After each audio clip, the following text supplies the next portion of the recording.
this is awesome to be able to talk to y'all this morning and about dating, because back in my day, the reason they asked me to talk about dating is because back in the day, I was a smooth operator.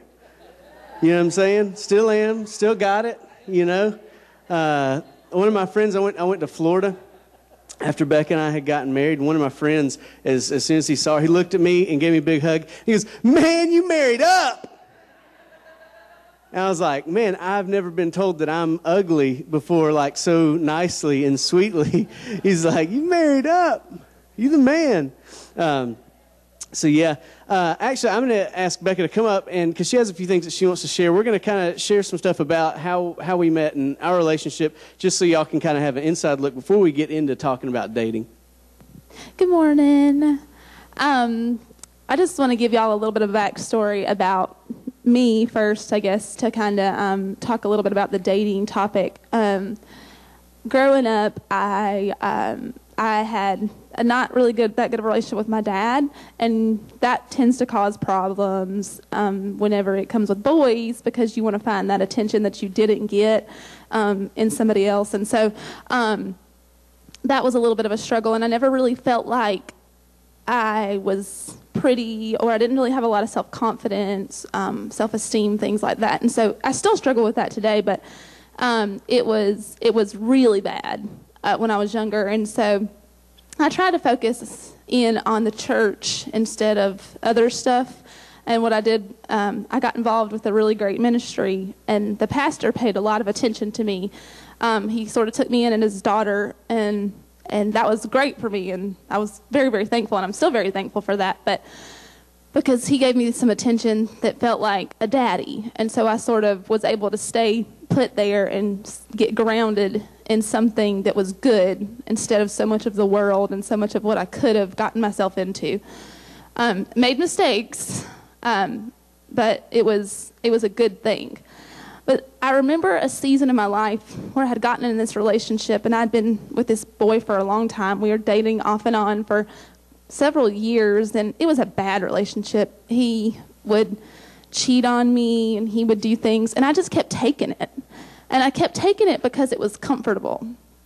And I didn't want to get out of it because I was so scared of what the alternative would be, because I didn't know that God had something greater for me, because I felt so small, and so my worth didn't seem big enough. And so I just kept taking it and taking it and taking it. And one day I had gone to this pastor's house, this other family friend of ours, and he told me, he said, "Becca," he said, "you are worth so much more. And this season that you're in, this season of waiting, it's okay. You don't have to feel hopeless and feel miserable and feel like you have to keep getting the same thing over and over again. You can get out of that. Waiting is not a bad season. Waiting's a good season." And so I went home, and I prayed the whole way home, and I was crying. I was talking to Jesus, and the kind of talk you have with Jesus where you're like, like that. And so you're just sort of overwhelmed with emotion. And I sat down that night, and I wrote this, I guess, poem song thing, and it was just all about how the goodness of God during this time. And I called the boy the next day, and I broke it off with him. He was mad, and he tried to get me back, and because he'd always been the one that had done all those things. And so that summer I stood my ground, and God blessed me abundantly during that waiting season. I got to do some of the coolest things I'd ever done in my life. I got to really stand on my own and find my value in Christ. And I know that it seems sometimes like a hopeless place to be. Maybe you're in waiting in general, whether it's with in a dating time, waiting for a spouse, waiting for a new job, waiting for an answer to a prayer. It just seems sort of hopeless sometimes. But God has you in that season for a reason, and he's preparing you for your miracle, for your thing to come. And so during that time, I was just able to really bask in the glory of God. And it was at the end of the summer that I met Jonathan. And so it was about 5 months after I had broken that relationship with that guy. And I felt like God was really preparing me for what was to come. And so when I met Jonathan, I told him, I was like, let me tell you, I was really forward with him, and I'm not normally that forward. And I said, if you're not ready to get married, I don't really want to date you. And so he sort of agreed, and we kind of talked about things or whatever, and one thing led to another. And 1 year later, we got married. But the cool thing is I went back, and that night that I had prayed and had that talk with God, I wrote in a journal everything that I wanted from a husband. And that God, the guy, the pastor guy that I talked to, he told me to do that. He said, go home, write it all down, and pray about it. Keep it there. And so I looked back at it a few weeks before me and Jonathan got married, and everything to the date was exactly the same. Like I said, I wanted to meet him in 3 months start dating, and 6 months get engaged, and a year be married. And I had forgotten about all that. And it was all exactly what I had written down. So God knows the desires of your heart. I just want to encourage you guys that during a waiting season, it's not a bad thing, but that he's working on you, and he might be working on the spouse too. Yeah, we've been married for 4 years, but before we got married, I was single for about 4.5 to 5 years, somewhere in between 4.5 and 5 years. I'd been in other relationships that just, weren't right. I didn't like, the hurt and the pain that it brought, so I was like, hey, I can do without this and save a bunch of money too. I'm just being honest with you. I'm just being honest. And I enjoyed being single. For 4.5 to 5 years, I was a youth pastor here, and just pursuing God and doing what God wanted to do. And I do remember there was a time when I was driving down 5 Notch Road, and I turned on the Austin Grable Road, and I was just talking to God, and I was like, God, I would like to get married. I would like to get married, and I remember, this is no lie.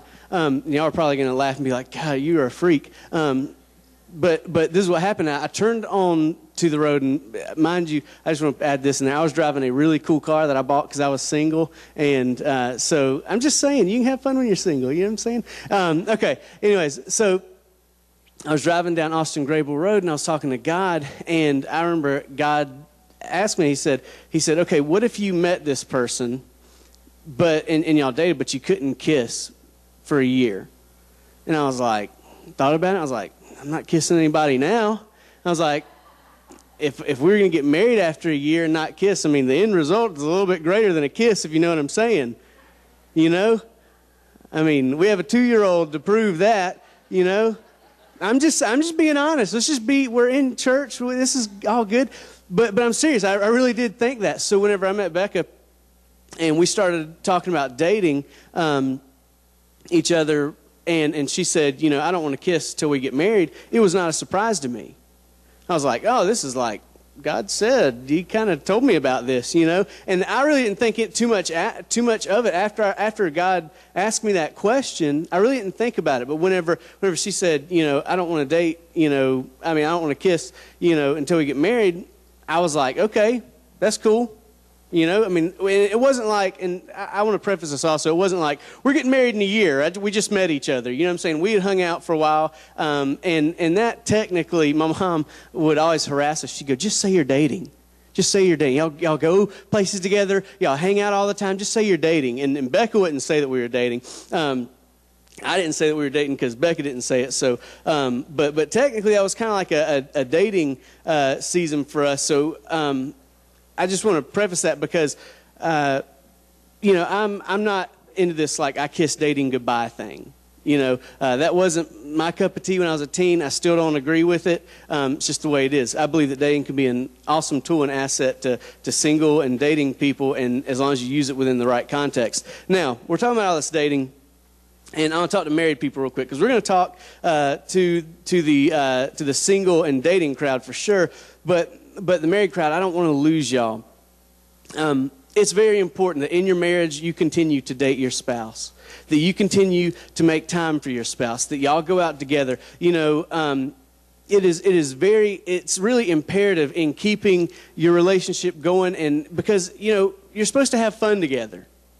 God intended for you to get married and then just like coexist and not have fun, not do things, and not have a good time together. But so your relationship should be fun. Excuse me, I'm getting all parched. Singing then speaking, that's tough. Okay, so you should have fun in your relationship. It shouldn't be like, you just see each other like when you're passing in the driveway or, just at the dinner table. But y'all should make time, designate time that you can spend with each other to get some one-on-one time.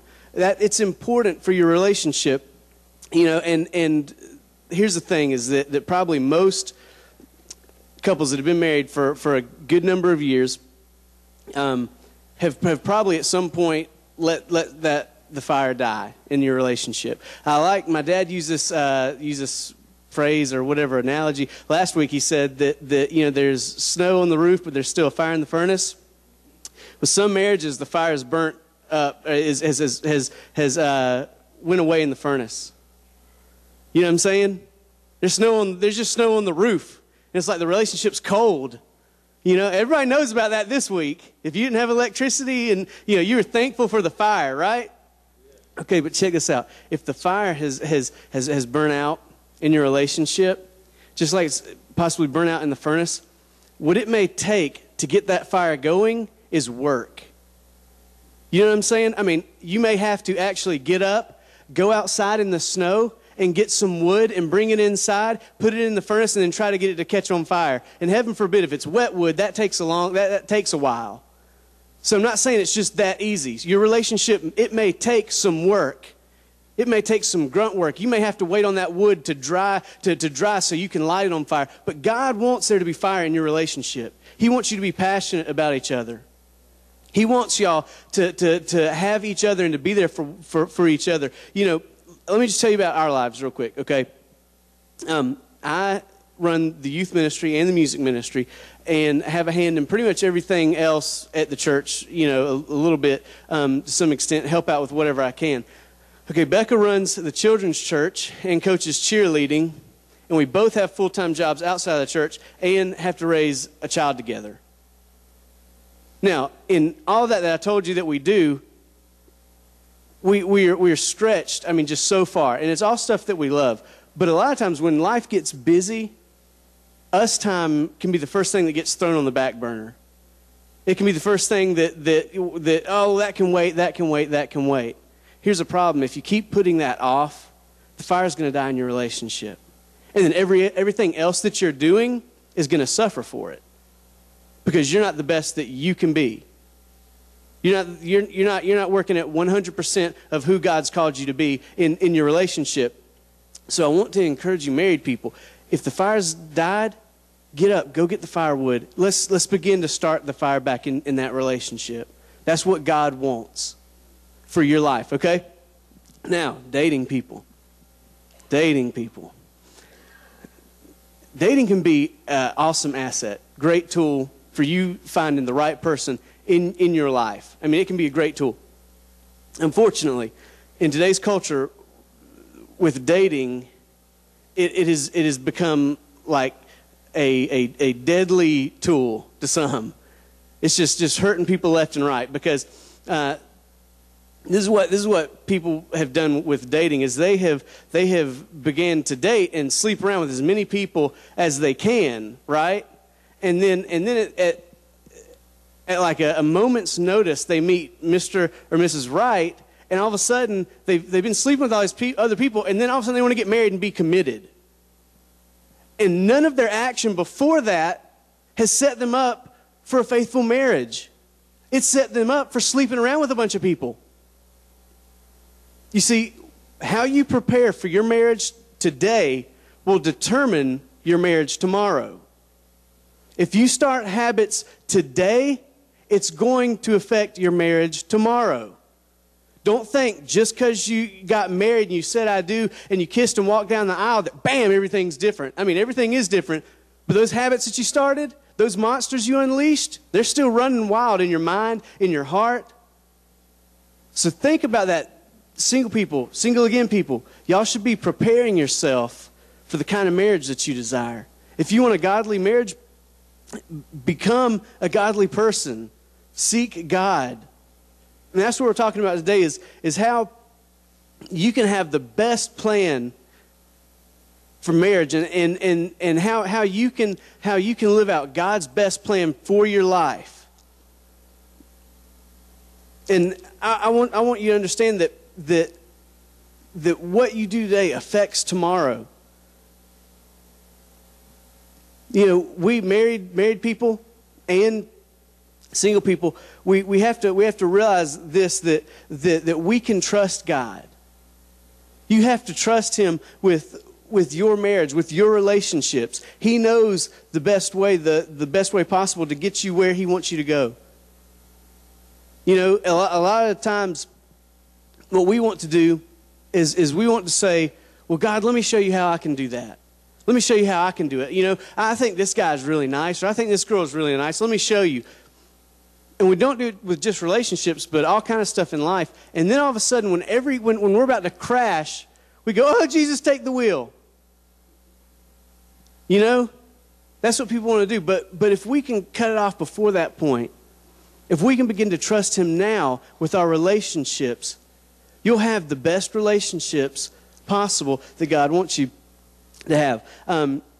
The Bible doesn't directly talk about dating, because back in the day, most marriages were arranged.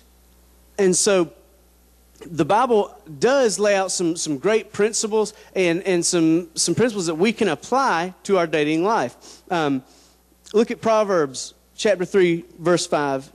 And what I'm reading is out of the Message Bible. It says, trust God from the bottom of your heart. Don't try to figure out everything on your own. You see, let's read that again. Trust God from the bottom of your heart. Don't try to figure out everything on your own. See, give God control. Give Him control. Let Him guide you and lead you. And married people do it too. They try to take control. You know, I mean, they sit there and, well, if he or she would do what I wanted them to do, if they would just act the way I want them to act, our marriage would be so much better. You know, people think that. They go through, and I don't know if you've ever met anybody like this. I have met couples that it's like a one-sided relationship. One person makes all the decisions. The other person is just like following them around, just, you know, here we go, you know. They have no say in like where they go to church. They have no say in, you know, even, you know, the kind of toilet paper they have. It's just this one person makes all the decisions. You know, and a relationship is two people working together. You know, so in your marriages, apply this, that trust God from the bottom of your heart with your marriage. Don't try to figure everything out on your own. Now, in dating people do this because of a little, we'll call it a disease that creeps around in society today. It's called loneliness.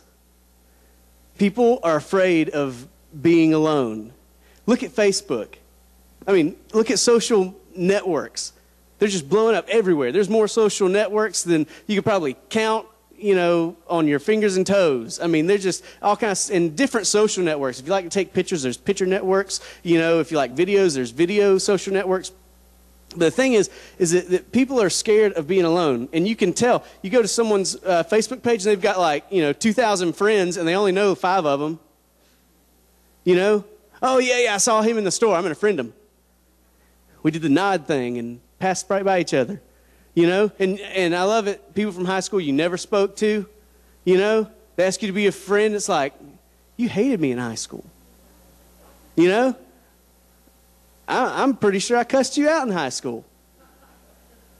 You know? That was the high school me, not now me. No, I'm just kidding. But seriously, I mean, you know, and they'll rack up all these friends to make themselves feel like they've got somebody, you know? And just to see how many friends they can get. When loneliness creeps in, we begin to not trust God for His best plan. And what we do is we step out of God's best plan. When we step out of God's best plan, we compromise our standards. And when to compromise our standards, we end up in unhealthy relationships. Unhealthy relationships are just, it's like a trap. It'll suck everything from you and just doesn't want to let go. If we trust God, He will get us where we need to go. And He, as a matter of fact, the desire in your heart, He'll get you where you want to go. He put the desire in your heart, okay? He's going to get you there. The desire for your family, for your life. And here's another one. We're talking about undressed and we're talking about sex. Sex is an okay desire. When God made man, He said, go and be fruitful. How do you go and be fruitful? Sex. Okay? Sex taken out of the wrong context can be a bad thing. So it's okay to have that desire. If we don't learn and we don't take away anything from today, please take this away. That we can trust God. Okay, let's just say that together. Say, we trust God. Okay, let's try it one more time, more enthusiastic. We trust God. Okay, awesome.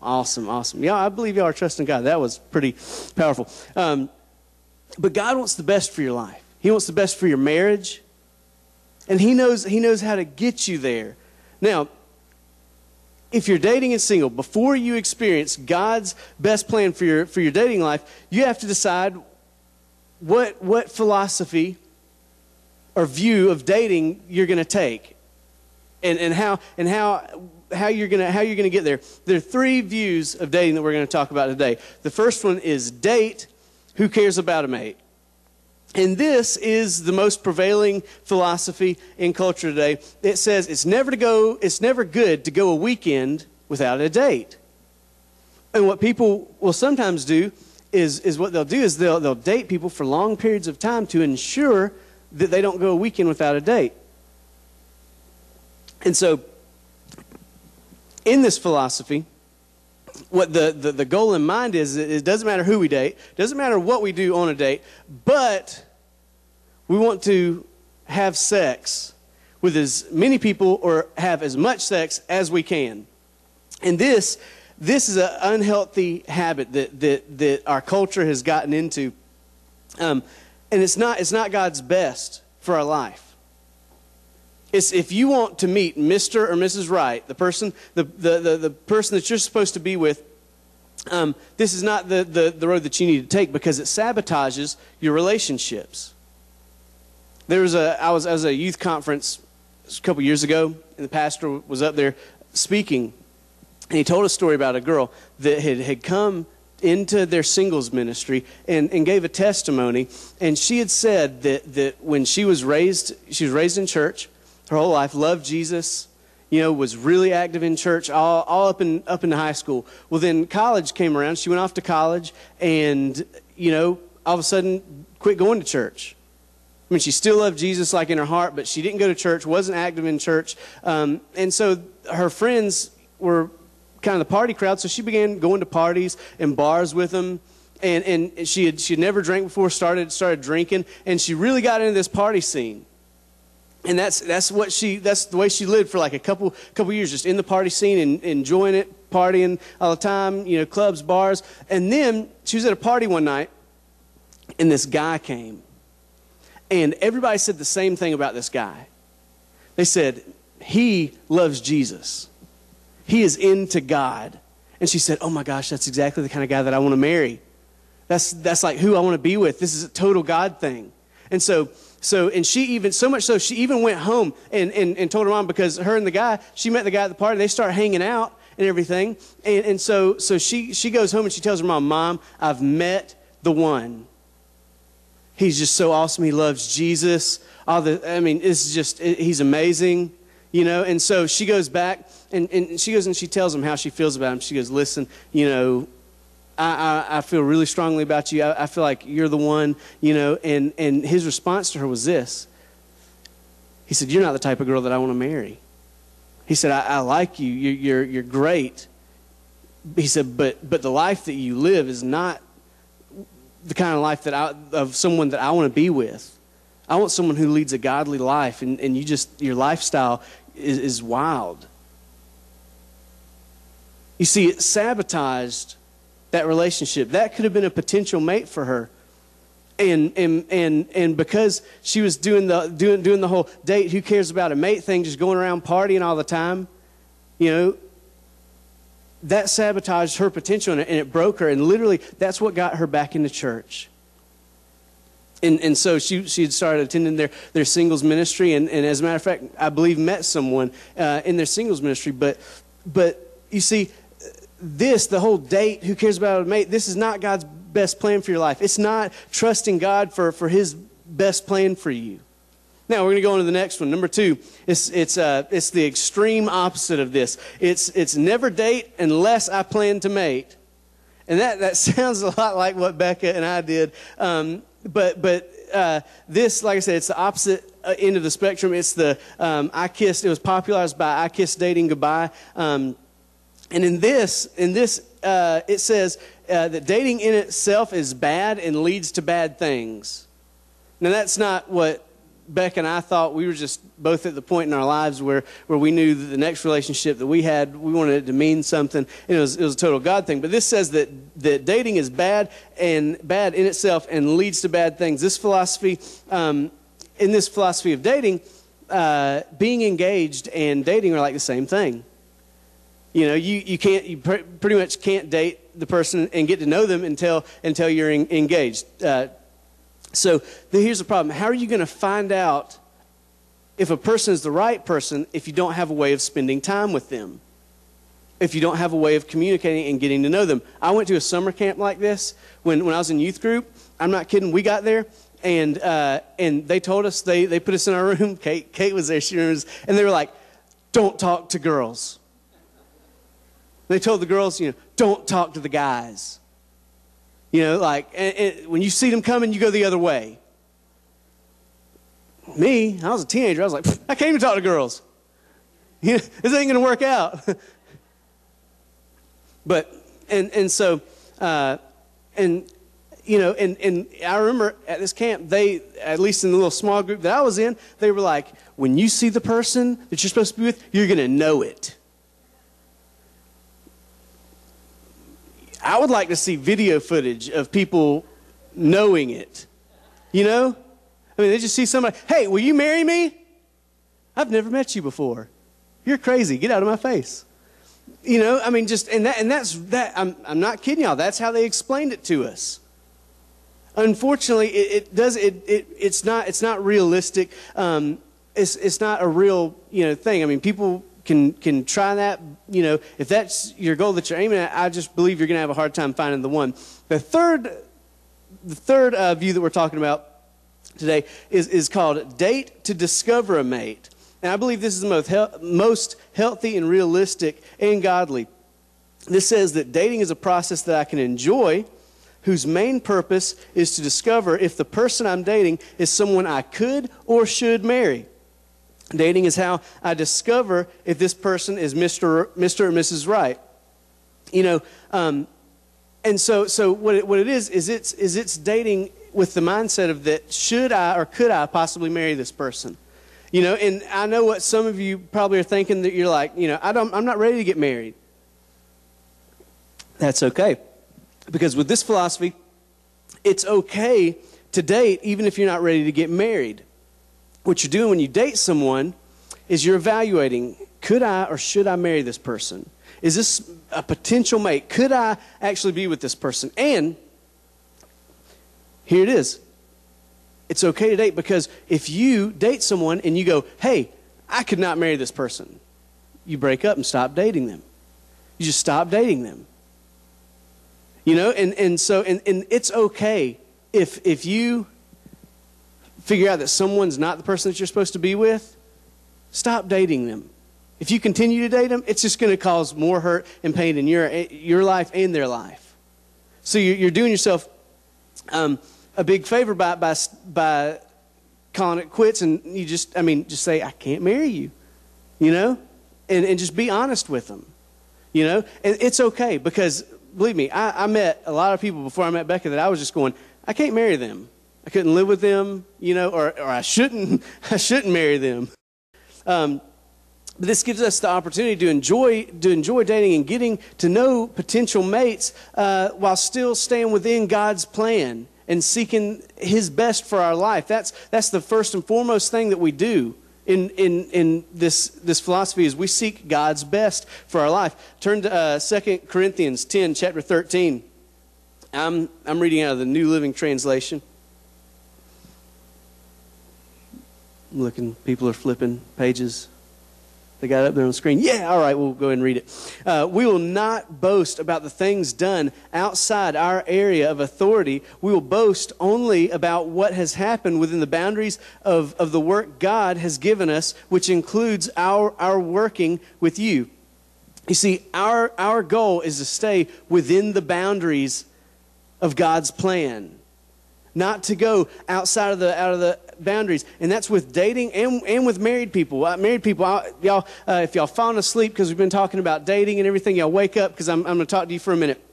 With married people have boundaries too. You know what I'm saying? Running around adultery, that's out of bounds. That's no good. Today, it's a popular practice amongst some married people that they'll go have sex with other people, with other partners, but the married couple, they've agreed on it, so it's okay. Out of bounds. There ain't nothing in the Bible that says that's okay. There ain't nothing that says that or tells you to do that. Just because y'all agree it's okay, don't mean that God said it's okay. Okay? God has boundaries for us, and He wants us to work within those boundaries so that we can have the best possible relationship in our marriages, in our dating relationships, in every area of our life. We have to stay within the boundaries. Check this out, married people. Ephesians chapter 5, verse 33. It says, "So again I say, each man must love his wife as he loves himself, and the wife must respect her husband." Okay?